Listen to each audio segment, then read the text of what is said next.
Hello guys, Dhruvil Shah this side and welcome back to my channel. तो I'm Dhruvil Shah. I'm currently a final year NIT Surat student और ये video आपके लिए काफ़ी ज़्यादा helpful रहने वाला है। इसमें मैं शेयर करूँगा एक topper strategy how to score 99+ percentile in JEE attempt of January. और ये प्रूवन स्ट्रेटेजी है। अगर लास्ट के 3 मंथ बचे हैं आपके पास, मैं जो कह रहा हूँ वीडियो एंड तक देखना। इतना भी आपने फॉलो कर लिया, मैं गारंटी देता हूँ आप कोई ना कोई अच्छी NIT में कोई बेस्ट ब्रांच में ही जाओगे, पर डिसिप्लिन मेंटेन करना।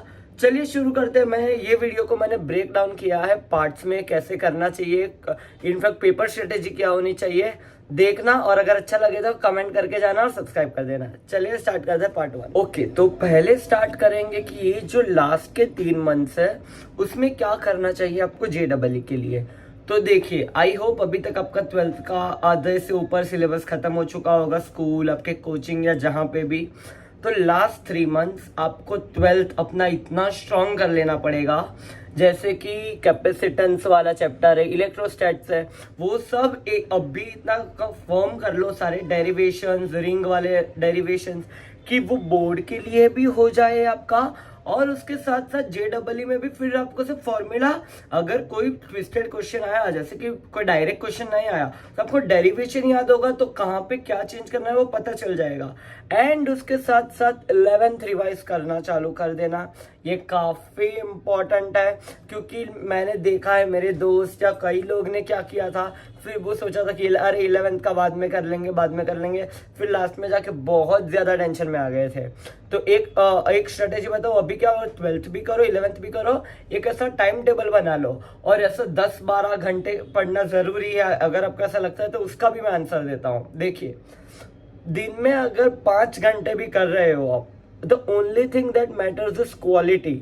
अगर क्वालिटी आप में है, मतलब 5 घंटे में आपने इतना कर लिया कि इतना फॉर्म, फिर इसमें no phone, no friends, distraction के अलावा बगैर, तो हो जाएगा। It's more than enough. और ऐसा मत करो कि भाई आज सिर्फ फिजिक्स किया, सिर्फ मैथ्स किया।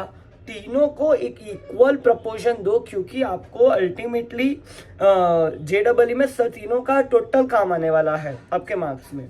उसके साथ ये था कि 3 मंथ्स में आप क्या करो, 12th करो, 11th रिवाइज करो, और बस अभी 3 महीने में ऐसा कर लो कि बोर्ड भी उसके साथ ही हो जाए आपका। और फर्स्ट अटेम्प्ट के लिए आप इतने फॉर्म हो जाओ ना। मैं आपको एक चीज़ बताता हूँ मेरे पर्सनल एक्सपीरियंस से।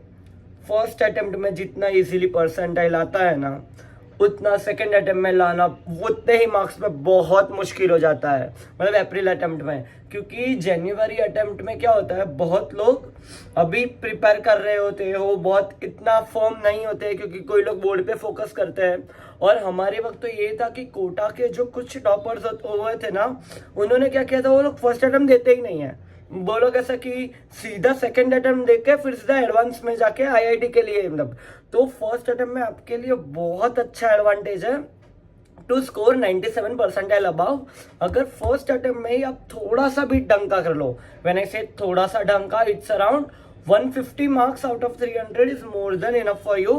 अगर आपको किसी भी अच्छा NIT के लिए क्वालिफाई करना है, और फर्स्ट अटेम्प्ट में it would get you percentile above 98.5 of in the first attempt. और अब देखिए, अब आते हैं कि प्रिपेयर कैसे करें, साइकोलॉजिकली कैसे प्रिपेयर करें। तो देखिए, JEE के लिए है ना स्ट्रेटेजी, प्रेशर बिल्डिंग, मतलब प्रेशर में कैसे काम कर रहे हो, कैसे आप टाइम को स्ट्रेटेजाइज कर रहे हो पेपर में, वो भी काफ़ी ज़्यादा इम्पोर्टेंट है। तो इसके लिए मैंने क्या किया था, मैं एक तो अटेम्प्ट 1 बताता हूँ मैं कैसे अपियर करता था एग्ज़ाम के लिए। तो एग्ज़ाम में मैं क्या करता था कि है ना, सपोज फिजिक्स केमिस्ट्री मैथ्स होता था, तो जनरली लोग क्या करते हैं कि पहले पूरा टाइम सिर्फ केमिस्ट्री करते हैं, फिर इधर फिजिक्स मैथ्स, फिर जो बचा वो। पर मुझे ये स्ट्रेटेजी में मैंने अपने लिए ट्राई किया था, मुझे फ्लॉ लगा था, क्योंकि फिर अगर कोई दूसरा इजी सेक्शन होना तो नहीं हो पाता था। तो मैं क्या करता था, पहले ना सारे क्वेश्चन गो थ्रू करता था, चालू केमिस्ट्री से ही करने का होता है हमेशा। और हर 30 क्वेश्चन में से अगर 5 न्यूमेरिकल टाइप हटा दे, तो 25 क्वेश्चन में से हर क्वेश्चन में ना लाइक 7 हर सेक्शन में 7 या 8 ऐसे क्वेश्चन होते हैं जो इजीली डुएबल होते हैं, मतलब जब फर्स्ट गो में, जैसे कि केमिस्ट्री में पी ब्लॉक या रिलेटेड कोई भी थियरी होती है तो वो अगर बैठा जो एनसीईआरटी में लिखा है वो बैठा ही वहां पे होगा, सिर्फ टिक करना है, आगे बढ़ना है। और मैथ्स में भी हर एक में 6-7 क्वेश्चन ऑन एन एवरेज होते ही है।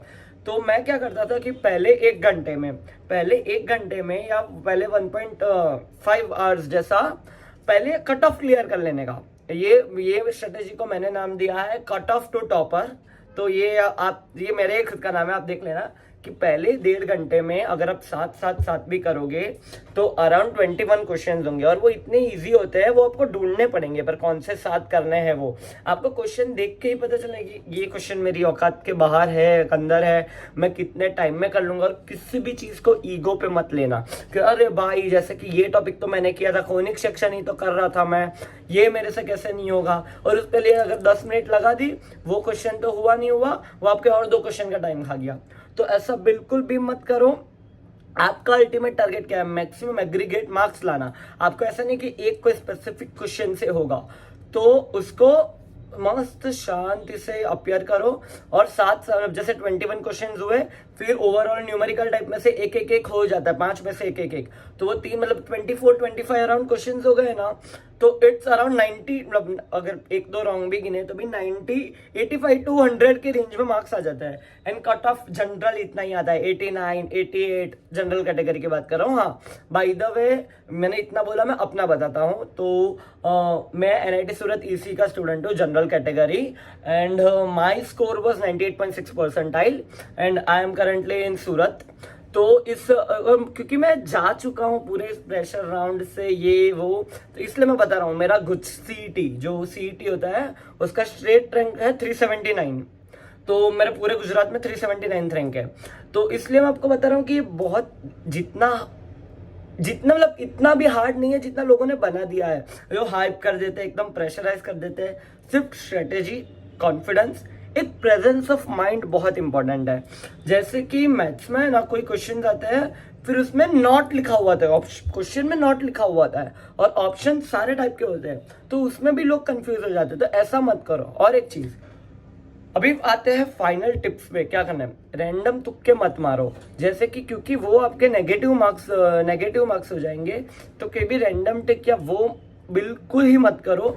और अगर आपको लग रहा है कि ये कुछ 5 क्वेश्चन अगर आपको मारने ही है कि, तो एक प्रोबेबिलिटिस्टिक चीज बताता हूं कि अगर 5 है ना, तो कोई भी एक ऑप्शन सिलेक्ट करो, जैसे कि ए, फॉर एग्जाम्पल ए, फिर 5 में सिर्फ ए ही कर दो। तो क्या है, मतलब उसकी प्रोबेबिलिटी तो भी ज्यादा है अगर आप रैंडम तुक्का मारोगे उससे ज्यादा, कि भाई वो 5 में से 2 या 1 या 2 के भी एटलीस्ट ए का आने का चांस है। तो अगर 2 भी राइट हुए, 3 रॉन्ग हुए, तो भी आपका एग्रीगेट +5 हुआ। समझ रहे हो? तो ये चीज करो। और जनवरी अटेम्प्ट के लिए है ना, जो सेंटर पे जो भी प्रेशर होता है ना, क्योंकि आप देखोगे अरे सब ना आए भी ना आए हैं, तो उसके लिए आप अगर आपको चाहिए प्लीज कमेंट करना, मैं स्पेशल वीडियो बनाऊंगा। मैंने जब अपने टाइम पे मैं जब सेंटर पे गया था, मेरे पास उसके वीडियोस पड़े हुए हैं, तो उससे मैंने कैसे डील किया था वो भी काफी इंपॉर्टेंट है आपके लिए। तो ये करो। और हाँ, फिजिक्स में ना मैकेनिक्स वाला जो पार्ट है, जो रोटेशनल मोशन है, फिर प्रोजेक्टाइल मोशन है, ये वाला ये पूरा कर लेना। मतलब प्रोजेक्टाइल मोशन वाला, और फिर मैकेनिक्स वाला, वो जो KR² वाला होता है कि कैसे फाइंड करना है, रेडियस ऑफ जाइरेशन, ये सब कर लेना। ये पूछते ही है, भले भी जितना ही हार्ड लगे। आप HC वर्मा फॉलो कर रहे हो, अपना मॉड्यूल फॉलो कर रहे हो, इरोडो फॉलो कर रहे हो। इरोडो इतना काम का नहीं है मेंस के लिए, इरोडो का लेवल काफी ज्यादा है मेंस से। तो आप कोई भी बुक कर रहे हो, आप उसे पूरा कीजिए। और हाँ, अब आता है लास्ट 1 मंथ स्ट्रेटेजी पे। जैसे कि जनवरी आ गया, जनवरी में क्या करोगे आप? आपके पास जनवरी में टॉपिक्स रिवाइज करने का, एक पकड़ने का जरा भी टाइम नहीं है कि आप सोचोगे अरे मैं लास्ट में फिर पूरा रिवाइज कर लूंगा। नहीं, एक बुक पकड़ो PYQ की, प्रीवियस ईयर क्वेश्चन की, या तो आपको आपके ट्यूशन से मिल जाएगी, ऑनलाइन मिल जाएगी, PDF मिल जाएगी। आपको नहीं मिले तो मुझे बताओ, मैं आपको प्रोवाइड करवा दूंगा। सिर्फ प्रीवियस ईयर क्वेश्चंस लगाओ, सिर्फ प्रीवियस ईयर क्वेश्चन, क्योंकि उसमें क्या होगा, अगर आपने एक चैप्टर पूरा भी कर लिया होगा ना, आपको लगता है अरे ये थियरी सब आती है, फिर भी 2 या 3 क्वेश्चन ऐसे निकलेंगे ही जो आपको लगे अरे भाई ये तो कभी देखा ही नहीं है इस चैप्टर में।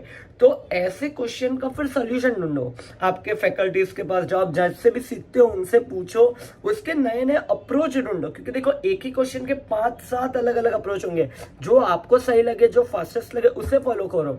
मैंने नहीं तो 400 to 500 प्रीवियस ईयर क्वेश्चन लगाए थे हर सेक्शन के फिजिक्स केमिस्ट्री में। और मैं आपको सच बताऊं, मेरा वो ही सबसे स्ट्रॉन्ग पॉइंट था जो बाकी कॉम्पिटिटर्स या जो बाकी मेरे दोस्त थे उनसे सबसे मेरा अच्छा रिजल्ट आया था, या मेरा स्कूल में टॉपर रैंक था। तो वो सब इसीलिए कि प्रीवियस ईयर क्वेश्चन जितना करोगे ना, लोग क्या करते हैं, डरते हैं, अरे भाई मेरा भी कॉन्फिडेंस 50% ही है, मैं कैसे करूं कि मेरा भी कॉन्फिडेंस पूरा बूस्टेड नहीं है। नहीं, करो जितना हुआ, जितने क्वेश्चन खुद से हो रहे हैं करें।